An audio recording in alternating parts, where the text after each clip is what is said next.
Ahoj, opäť Matúš. Po predchádzajúcich videách budeme nadväzovať teraz, ako pracovať za štandardne vysokým kancelárskym stolom.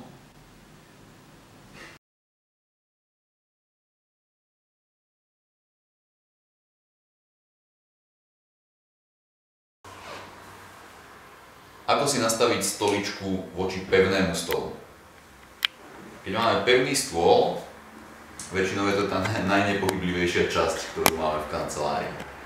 Ako náhle sedíme v aktívnom sede, tak zistíme, že ruky, ich predĺženie od predlatia k dlani sú strašne nízko oproti stolu, takže potrebujeme zdvihnúť sedák.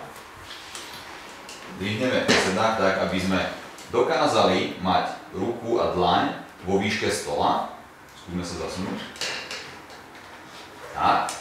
A ideme o toľko nižšie, aby sme sedeli príjemne. Teraz sme klesli, takže ešte mierne pôjdeme tak, aby sme dokázali nastaviť rovinu.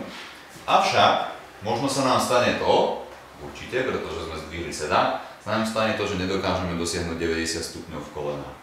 V tú chvíľu potrebujeme zvýšiť i výšku opory chodidiel, kedy môžeme využiť napríklad podnožku alebo nejaké dostupné yoga bloky, penové časti, balíky papiera, tak aby sme 90 stupňov v kolenách dosiahli a vedeli sa znova nastaviť sedacími kostiami priamo kolmo na operadlo, tak aby sme dokázali zachovať opäť aktívny set. Ak by sme chceli tú pozíciu trošku aktívnu a nemáme stoličku, ktorá by mala pohyblivý sedák, taký ten výkyvný do všetkých strán, rôzne 3D systémy, tak môžeme využiť napríklad balančnú podložku pod nohy, napríklad konkrétne tancuch.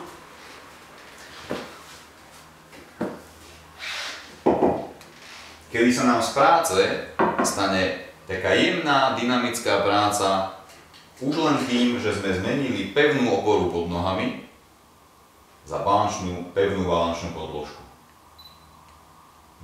Ak by sme potrebovali prácu v členkoch, môžeme sa hrať s naklopením v predozadnej rovine, môžeme zatlačiť vpravo, vľavo a aktivovať tak reťazce pozdĺž celého tela, zo strán i k stredovej línii.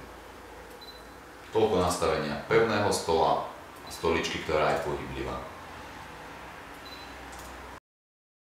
Ak sa vám toto video páčilo, sledujte tento YouTube kanál alebo naše stránky, kde nájdete aktuálne termíny workshopov.